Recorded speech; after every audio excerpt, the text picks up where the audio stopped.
आज आप लोगों के बीच बहुत ही बेटी विवाह गीत लेकर आए हैं। बहुत ही सुंदर गीत है और गीत का भाव है कि दुल्हे आ रहे हैं तो दुल्हनिया के सोच में पड़ गए कि अरे दुल्हे राम के मौरू खूब गमकत आवत है और फूल उल से चढ़ा रहा है, बड़ा महकत है। तो वो कहत हैं कि दुल्हे राम से बात करत हैं और कहाँ पाया, तो दुल्हो राम के कुछ गमकत है, दुल्हनिया के गजरवा, क्योंकि फूलों से बनता है गजरा। तो ये पारंपरिक गीत है और बड़ी ही सुंदर पुरानी गीत है। तो गीत को आप लोग पूरा सुनिएगा। गीत अच्छी लगे तो प्यार दुलार ज़रूर दीजिएगा गीत को। और हमारे चैनल पर आप लोगों का स्वागत है, रहेगा, करते रहेंगे, बस आशीर्वाद देते रहिएगा। सभी माताओं बहनों बड़े बुजुर्गों को समस्त फैमिली को चरण स्पर्श करते हुए गीत सुनाते हैं। गीत में कोई भूल हो तो माफ़ कीजिएगा आप लोग।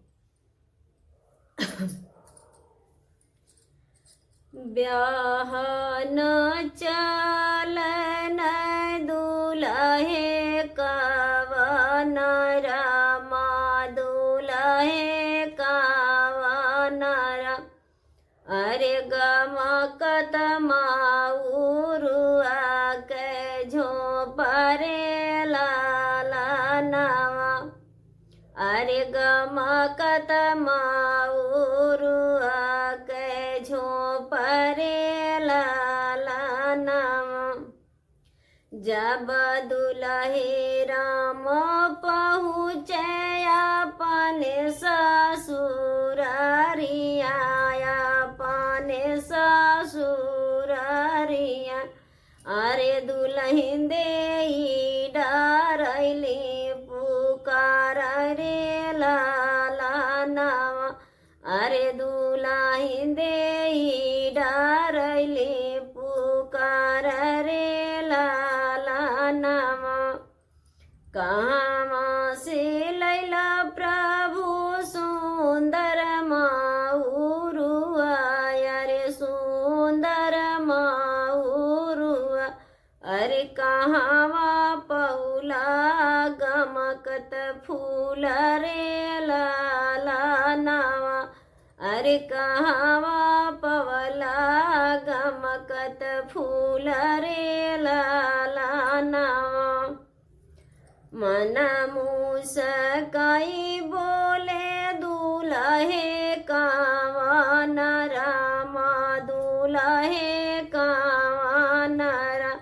अरे सुना धाना बतिया हमार रे लाला नवा।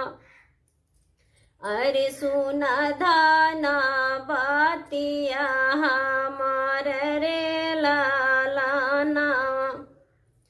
घर के गोयड़वा मालिक बासेरवा, अरे मालिक बासेरवा। अरे गाड़ी देला सुंदर माउरू रे लाला नवा।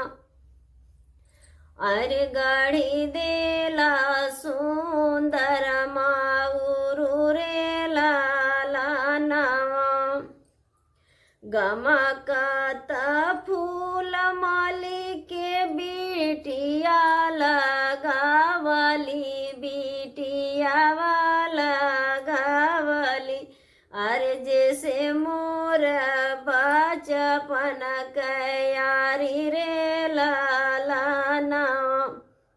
गमकत फूलवा माली के बिटिया लगावली, बिटिया लगावली।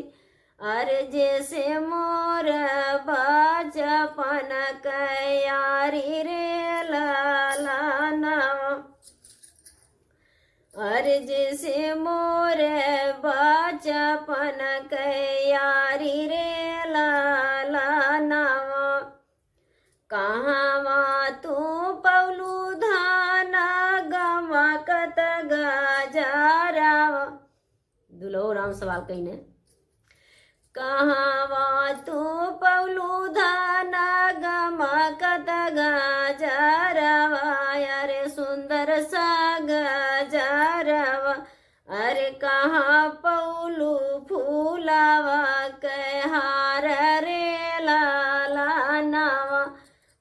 कहाँ पौलू फूलावा के हार रे लाला नवा तोहरे ले कमना प्रभु मोरी हो संगतिया क्यों ना कम तोहरे ले कम प्रभु मोरी ना संगतिया अरे मोरी ना संगतिया अरे मालिक के लड़ी का मोर यार रे लाला नवा अरे मालिक के लड़ी का मोर यार रे लाला नवा